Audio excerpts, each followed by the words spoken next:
Hello everybody and welcome to another video in the IELTS Learning Tips series. And today I want to talk to you, the last of the videos that I want to talk about courses and working with teachers and really making sure that your practice is systematic and is going to help you.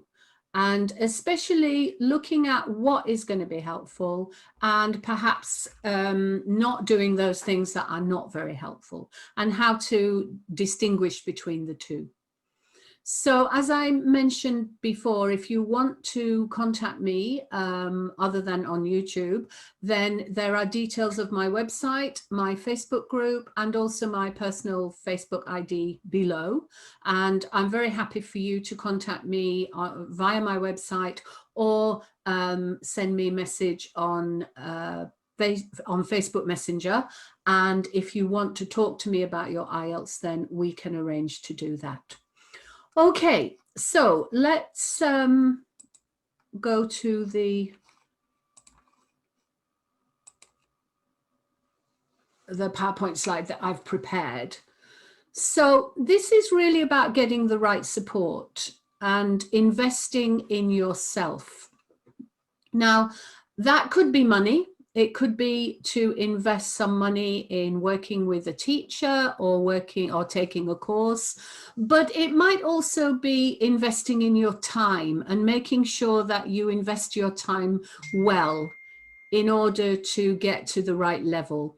And I notice quite often a lot of students that waste a lot of time doing things that are not going to be that helpful to them. So I hope in this video today that I can clarify a little the things that you should be doing and perhaps the things that you maybe should do less of. So let's have a look and see what some of those things are. So this word I say a lot. Procrastination, putting things off. I often find that IELTS students will pick the things that they enjoy doing or that are easy. For example, a lot of students just do listening a lot because it's not easy, the listening. I don't mean it's easy, but it doesn't take as much effort perhaps as writing. Or perhaps even as reading. And so students often spend maybe too much time on listening and not enough time, most definitely not enough time on writing. And I see again and again and again students with 8, 8.5, 7, 7.5 in reading and in listening, and their speaking is pretty good too, because maybe they use English at work, and their writing goes right down. So I was speaking to somebody today who had 8.5, 7.5, 7 and 6 in writing, and this is not uncommon. And then usually people will say, I'm going to get a remark, but actually with that level of discrepancy between the writing and the others, the examiners have probably looked at it twice anyway. So you're just wasting your money mostly to go for a remark. What you need to say to yourself is, how good actually is my writing? And honestly, hand on heart, if you want 7 or above in writing, you really need to get somebody to check it for you, because there are so many things that you can miss or that you can do or not do that will cause you not to get 7. Okay, but let's go back to this procrastination and putting things off. That's what it means. It also means many students don't prioritize, and I've mentioned that the idea about doing more listening and less writing is not prioritizing the things that perhaps are going to cause you not to get your score. Understanding what it is that you should be doing, what's going to help you and what isn't. There are lots of distracting things, movies, songs, which are wonderful, and I'm not saying don't do them. You should do them. But I think a lot of students rely on these things for improving their language, and it is not going to improve your listening if you watch movies every day, because when you get to the listening, you don't have anything visual. So you have to make sure that you focus on what's really going to help you. And do the other things for relaxation. Watch a movie by all means. Learn some songs by all means. I mean, songs are probably even better than movies for listening because you have to pick up the words. But make sure that you focus on those other things like grammar, like vocabulary, like writing practice, because they are going to make or break your score, really. Okay, so what's going to help you? And what isn't. Skills are going to help you. That means you need to improve your listening skills to get a high band, your reading skills, your speaking skills, and your writing skills. And that means you have to work on these things. You can't just watch movies, watch YouTube videos and hope that by some form of osmosis, you're going to get the skills into your hands, into your head, because it doesn't work like that. You need to practice regularly.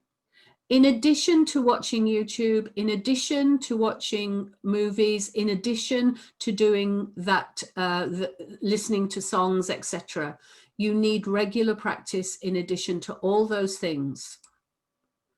And don't be a headless chicken, running from one thing to another, opening your books and saying, what am I going to do today? You should know exactly what you're going to do today and tomorrow and next week and the week after. You need a proper systematic program. Okay, so what will work? YouTube is great for information. So like this, giving you tips, giving you information, explaining how things should be. It's good for some skills practice, listening and reading. Maybe you can get listenings on YouTube, I know, and you can practice them on YouTube, and that's good. You can do the same with reading. This will give you guidance, like this video now, giving you guidance on what you should be doing and what you should perhaps not be doing or doing less of. But knowing that is not enough. So for example, writing, you cannot do writing just using YouTube. YouTube videos will show you how to do it. They will show you what you need to do, but you do actually have to do it. If you don't do it, then they are not going to help you at all. IELTS is skills-based. It's not knowledge-based. Therefore, you have to do. And you need to do in order to develop and improve your skills. You can only improve and develop English language skills, or any language skills for that matter, or any language, any skills at all for that matter, if you don't practice. Okay, so a lot of students dive in, book the exam, and then work backwards. It's a bad thing to do. Because when you book your exam and you don't know where you are, you don't know how long it's going to take you. So I would not be looking at booking an exam unless you're fully confident that when you walk into that room, your score is in the bag. And if you're looking for band 7, it means that every time you do a reading test, every time you do a listening test, your scores for band 7 should be a minimum of 32. And for band 8, they should be around 36, I would say, a minimum of 36. Or you won't get band 8, you won't get band 7, because typically in the exam, the scores will drop a little. So it's got to be that every time. You need to get some feedback on your speaking to tell you that you're using the right language, doing the right thing, saying enough, etc. And you need good feedback on your writing to say ditto, you're doing the right things, you can hit a 7. And you need to have the confidence that you can get your band. And unless any of this is in place, then I think to be, and this is tough love, it's foolish to book your exam. It's a waste of money, it's a waste of time, and it can only erode your confidence and make things more difficult. The only thing I would ever sanction on just booking an exam when you're not ready is if you can afford to book the exam just to test it, just to see where you are. And there is a reason for doing that. but the exam is not cheap. So it would seem to me it's better to get yourself into this position through spending money on getting your writing checked, getting your speaking checked, rather than do lots and lots of exams that you're just not going to pass. Okay, so you need to know exactly what you have to do. And on the day, you need to be confident that you can do it. Okay, so what does this mean? It means every day, as far as possible. And even if you haven't got time to sit down at a table and write something or do a reading, you can find something to do. You could do a bit of speaking practice part 2. You can do that anywhere, in your car, in the bathroom, in the bath, in the shower. You can do something wherever you are. You need to keep all the balls in the air. You need to have all parts of the test practiced all the time. Even if listening is brilliant and you're getting 33, 34, if you don't do it for a while, there's every chance that could drop. Really, no excuses. Okay, this is what a lot of schools say, that if you want to go up one band, it will take you 1 year. And if you're working on your own, that could take a lot longer. So if you're 5.5 now and you want 7.5, you're looking at around 2 years. So you have to be realistic. Don't jump in if you're getting 5.56 and hope to get 7 or 7.5, because it just won't happen. If you have good support from a teacher, or if you're on a course, then it should be a little bit faster, or it can be a little bit faster. If you're completely by yourself, it will take longer. For sure, it will take some time. It's not going to happen overnight. So make sure you do this regular practice every day, and you do the right things, and you get a good balance of reading, listening, writing, and speaking. Don't leave any of them till the last minute.